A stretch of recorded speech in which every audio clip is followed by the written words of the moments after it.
നമുക്ക് മഹാനവമി വിശേഷങ്ങളിലേക്ക് തന്നെ പോകാം. ഒപ്പം നാളെയാണ് നമ്മുടെ കുഞ്ഞു മക്കളൊക്കെ അറിവിന്റെ ലോകത്തേക്ക് പ്രവേശിക്കുന്ന വിദ്യാരംഭം. അപ്പോൾ അതിന്റെ ഒരുക്കങ്ങളും കാണാം.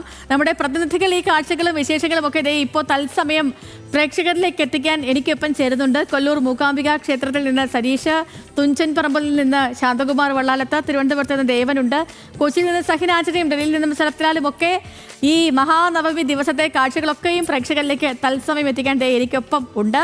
അപ്പോൾ ആദ്യം തന്നെ ഞാൻ കൊല്ലൂർ മൂകാംബിക ക്ഷേത്രത്തിലെ കാഴ്ചകളിലേക്ക് പോവുകയാണ്. സരീഷ് പി കെയിലേക്ക്. സരീഷെ, ഗുഡ് ഈവനിങ്.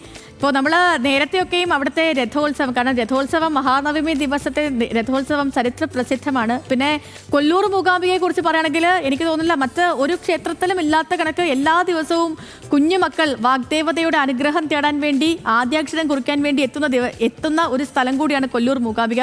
പ്രത്യേകിച്ച് വിദ്യാരംഭ ദിവസത്തിൽ അതിൻ്റെ കാര്യം പറയുകയും വേണ്ട. വേറെ എങ്ങുമില്ലാത്ത കണക്ക് തിരക്കും അവിടെ പ്രത്യേക പൂജകളും കാഴ്ചകളും ഒക്കെയും ആയിരിക്കും.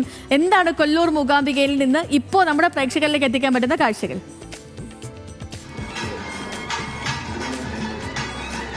വാഗ്ദേവതയുടെ മണ്ണാണ് മൂകാംബിക കൊല്ലൂർ. ഈ കൊല്ലൂർ ക്ഷേത്രത്തിൽ എല്ലാ ദിവസവും, അതായത് 365 ദിവസവും ആദ്യാക്ഷരം കുറിക്കാം എന്നുള്ളതാണ് ഏറ്റവും വലിയ പ്രത്യേകതയായി എടുത്തു പറയേണ്ടത്. അതുകൊണ്ട് തന്നെ ഈ കൊല്ലൂർ മൂകാംബിക ക്ഷേത്രത്തിൽ എല്ലാ ദിവസവും ആളുകൾ എത്തുകയും ഈ കുരുന്നുകൾ ആദ്യാക്ഷരം കുറിക്കുകയും ചെയ്യുന്നുണ്ട്.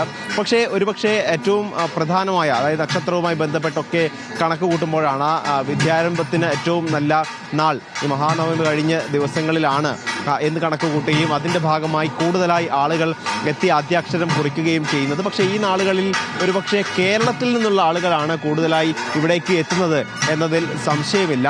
2 ദിവസം, അതായത് മഹാനവമിയും വിജയദശമിയും ഒക്കെയുള്ള ദിവസങ്ങളിൽ കൂടുതലായി മലയാളികളാണ് ഇങ്ങോട്ടേക്ക് എത്തുന്നത്. കാരണം അമ്മയ്ക്ക് ഏറ്റവും പ്രിയപ്പെട്ട, അതായത് മൂകാംബിക ദേവിക്ക് ഏറ്റവും പ്രിയപ്പെട്ട ദിവസങ്ങളാണ് ഈ 2 ദിവസങ്ങൾ. അതുകൊണ്ട് തന്നെ പ്രത്യേക പൂജകളും വഴിപാടുകളും ഒക്കെ ഉണ്ടാവുകയും ഈ ദിവസങ്ങളിൽ ഇവിടെ എത്തി ദർശനം നടത്തിയാൽ കൂടുതലായി അനുഗ്രഹം നേടാനാകും എന്നൊരു വിശ്വാസവും ഒക്കെ ഉണ്ട്. അതുകൊണ്ട് തന്നെയാണ് ആളുകൾ ഇടമുറിയാതെ ഇങ്ങോട്ടേക്ക് വന്നുകൊണ്ടേയിരിക്കുന്നത്. കഴിഞ്ഞ ദിവസങ്ങളെ അപേക്ഷിച്ച് ഇത്തവണ, അല്ലെങ്കിൽ കഴിഞ്ഞ വർഷങ്ങളെ അപേക്ഷിച്ച് ഈ തവണ കൂടുതൽ ആളുകൾ ഉണ്ടാകും എന്നുള്ളതാണ് കണക്ക് കൂട്ടൽ. കാരണം നമ്മളിപ്പോൾ ദൃശ്യങ്ങളിൽ കാണുന്നതാണ് സരസ്വതി മണ്ഡപം.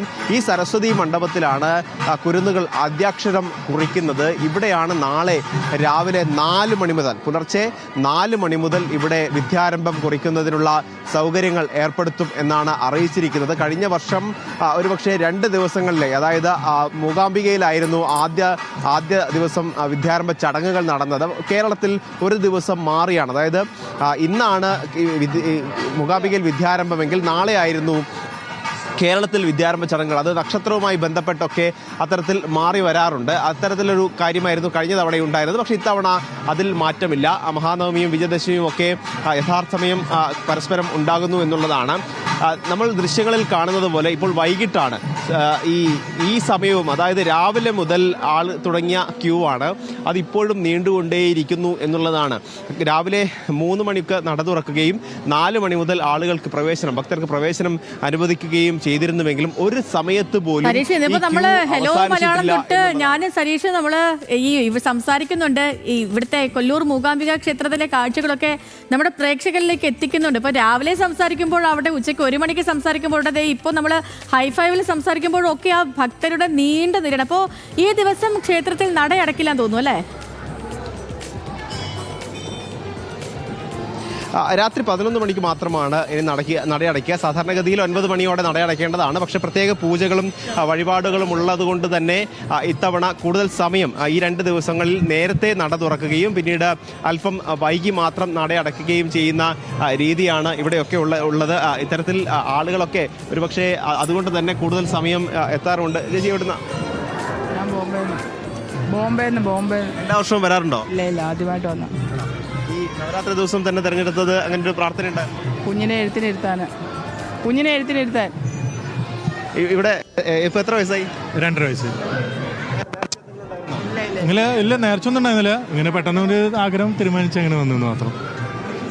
അത് ബോംബെന്ന് എത്താൻ പറ്റിയത് തന്നെ ഞങ്ങളുടെ ഭാഗ്യം എന്ന് പറയാം.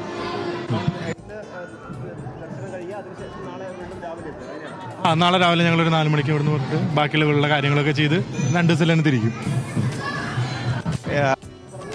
ഓക്കെ സരീഷ്, ശരി. അപ്പോൾ കൊല്ലൂർ മൂകാംബിക ക്ഷേത്രത്തിലെ കാഴ്ചകളാണ് നമ്മൾ ഈ കണ്ടുകൊണ്ടിരിക്കുന്നത്. അവിടെ വാഗ്ദേവതയുടെ അനുഗ്രഹം ഏറ്റുവാങ്ങാൻ, അവിടെ ആദ്യാക്ഷരം കുറിക്കാനൊക്കെ കുഞ്ഞുങ്ങളും അവരുടെ രക്ഷിതാക്കളും ഒക്കെയും, പിന്നെ മാത്രമല്ല ഇന്നത്തെ ദിവസം വലിയ പ്രത്യേകതയുള്ള ദിവസമാണ്, പ്രത്യേക പൂജകളും ഒക്കെയുള്ള ദിവസമാണ്. അപ്പോൾ അവിടുത്തെ കാഴ്ചകൾ നമ്മൾ